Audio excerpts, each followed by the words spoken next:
Hi, hello, namaste. This is Ravinder Gokaram. Welcome to the comment section. Very big update for you. మనం అనుకున్నట్టు situation వచ్చేసింది.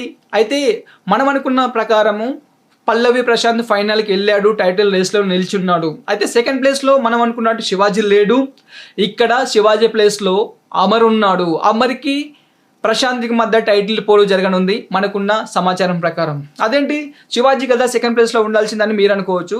Maybe something wrong దీంట్లో. ఎందుకంటే maybe third ప్లేస్లో ఉన్నప్పుడు ముగ్గురు ఉన్నప్పుడు కూడా సూట్ కేసు ఆఫర్ చేస్తారు కాబట్టి ఆ అమౌంట్ నచ్చి శివాజీ ముందే స్కిప్ అయి ఉంటాడు.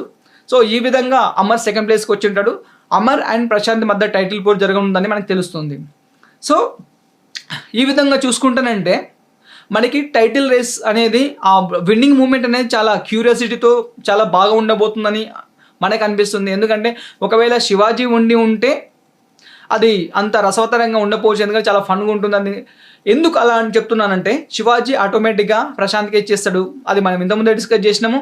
సో ఆ విధంగా ఉండకూడదు కాబట్టి ఇలా చేస్తారా లేదంటే అలా జరిగిపోయిందా అనేది కూడా మనం పట్టించుకోవాల్సిన అవసరం లేదు. ఎందుకంటే సో వాళ్ళు శివాజీ, అమర్ అండ్ ప్రశాంతి ముగ్గురు ఉన్నప్పుడు ఆఫర్ అమౌంట్ శివాజీకి నచ్చి వెళ్ళిపోయి ఉంటాడు.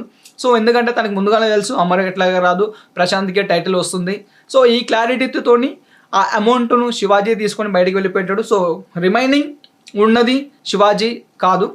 సో ఆఫర్ అమౌంట్ తీసుకొని బయటకు వెళ్ళిపోయింటాడు. మిగిలింది ఇంకా అమర్ అండ్ ప్రశాంతే కాబట్టి ఎలాగో ప్రశాంత్ టైటిల్ కొట్టేస్తాడు, నో ప్రాబ్లం అనే నమ్మకంతో బయటకు వచ్చేసి ఉంటాడు.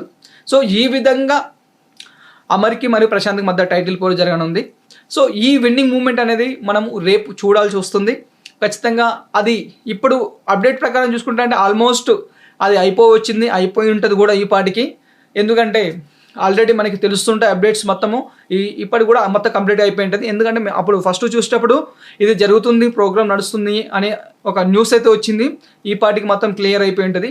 ఆ నెక్స్ట్ వీడియో కూడా మీకు కంప్లీట్గా మొత్తం క్లియర్ అయిపోయిన తర్వాత టైటిల్ విజేత అందరికి తెలిసిన తర్వాత విన్ అయిన తర్వాత అనౌన్స్ చేసిన తర్వాత మీకు వెంటనే ఆ వీడియో కూడా అప్డేట్ చేస్తానని నేను చెప్తున్నాను. సో దయచేసి మీకు ఈ వీడియో నచ్చినట్టయితే ఈ అప్డేట్స్ కోసం మీరు చూస్తూనే ఉండండి రవీందర్ గోకర్ణం కామెంట్ సెక్షన్. మీకు వెంటనే వీడియోస్ వస్తుంటాయి. దయచేసి మీకు ఈ వీడియో నచ్చినట్టయితే లైక్ చేయండి, కామెంట్ చేయండి అండ్ సబ్స్క్రైబ్ చేసుకోండి. జై హింద్.